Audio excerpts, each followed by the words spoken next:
I remember the exact day we buried Adam. The sky was gray, heavy with clouds that refused to rain, as if even the weather didn't know how to mourn properly. He was only 10 years old, a bright, curious child who loved drawing rockets and insisted he'd be an astronaut one day. A sudden accident took him from us, and with him went the laughter that once filled our home. People say time heals everything. They lie. Time just teaches you how to breathe while carrying a permanent ache in your chest.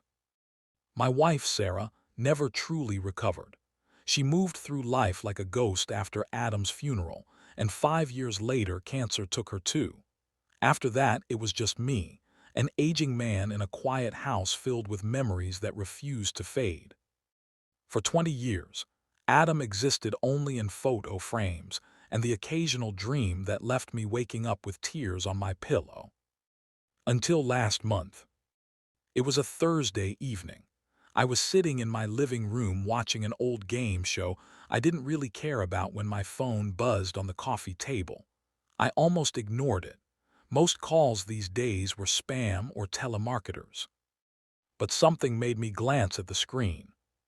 My heart stopped. The caller ID displayed one name, Adam. Not a random number, not unknown caller. It was saved exactly as I had entered it 2 decades ago, back when he used my old spare phone to play games. My hands began to shake. I stared at the screen, convinced my mind was playing tricks on me. The phone kept ringing. Against every rational thought screaming in my head, I answered. Hello. For a moment there was only silence, soft, distant breathing. Then a voice spoke. Dad. The word hit me like a punch to the chest. The voice sounded older, deeper, but there was something unmistakably familiar in the tone. I think I need your help. The line went dead. I sat frozen for several minutes, staring at my reflection in the blank television screen. My heart raced so fast I thought I might pass out. It had to be a prank, a cruel joke, some kind of scam using old data. That's what I told myself. But deep down, a tiny voice whispered something I didn't dare believe. The next morning, I checked my call log. There it was. Adam's number. The same number we buried with him, inside the small toy phone we placed in his casket because he loved pretending to call astronauts. I called the number back. No answer. Just a faint ringing sound, echoing into silence. For the next week I barely slept. Every sound made me jump. Every unknown number made my stomach twist. Then another call came. Same number. This time I answered immediately. Adam, my voice cracked. A pause. Dad, I didn't know who else to call. My chest tightened. Who is this? I whispered. This isn't funny. I know you think I'm dead, the voice said softly, but please just listen. I felt dizzy. My mind screamed at me to hang up, to protect myself from whatever cruel illusion this was. But I couldn't. Where are you? I asked.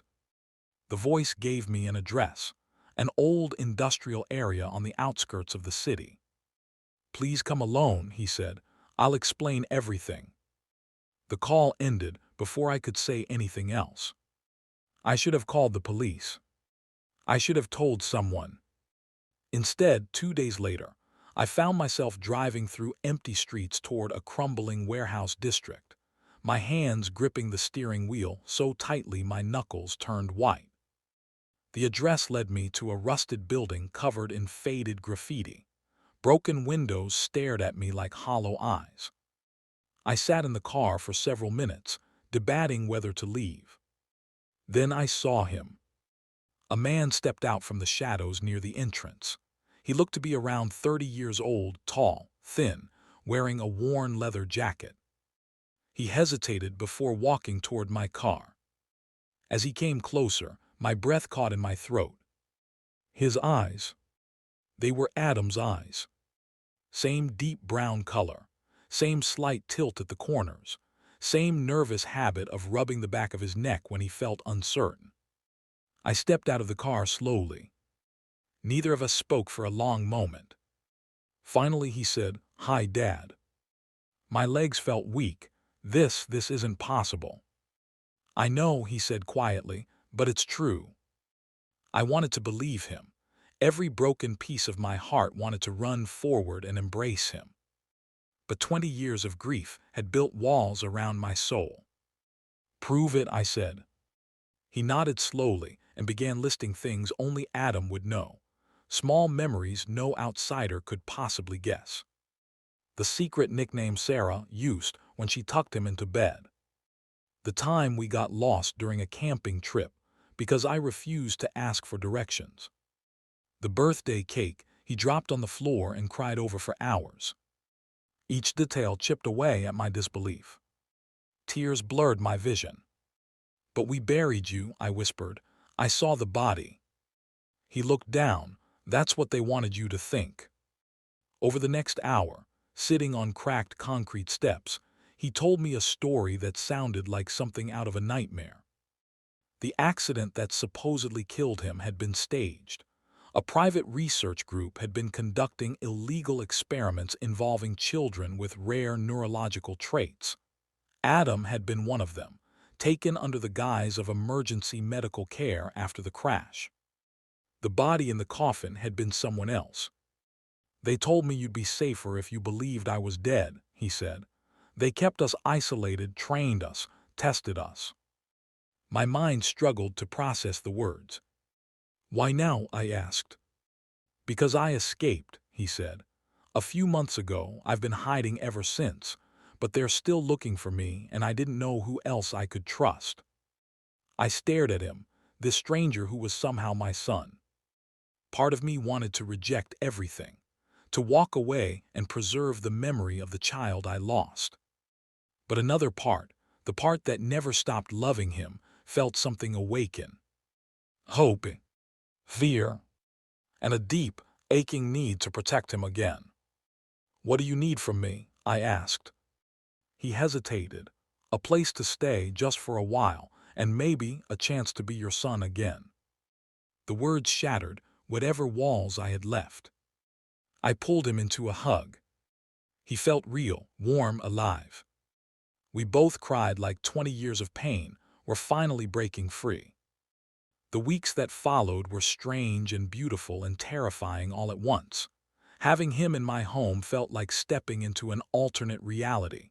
He moved differently, spoke differently, carried scars, both visible and invisible. But sometimes, when he laughed at an old cartoon or made a sarcastic joke exactly like he used to, I saw glimpses of the boy I thought I had lost forever. We contacted a lawyer and eventually law enforcement. The investigation that followed exposed a hidden network of illegal experimentation that had operated for decades. Several people were arrested. Families across the country discovered children they believed dead were actually alive. Healing wasn't easy.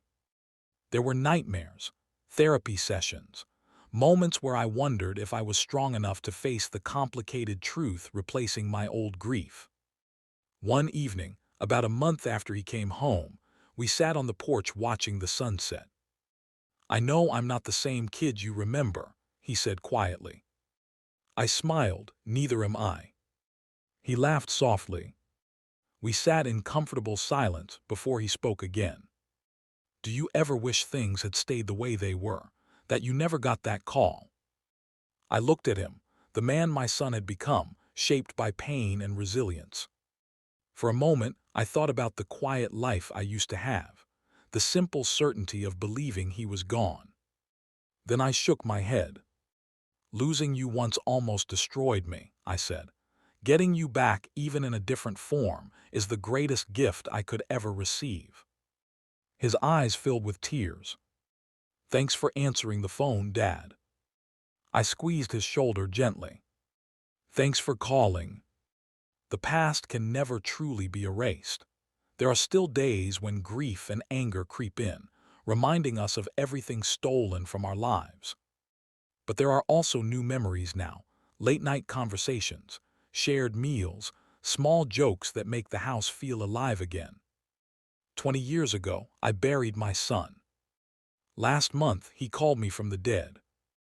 And somehow, against all logic and reason, I got a second chance at being his father.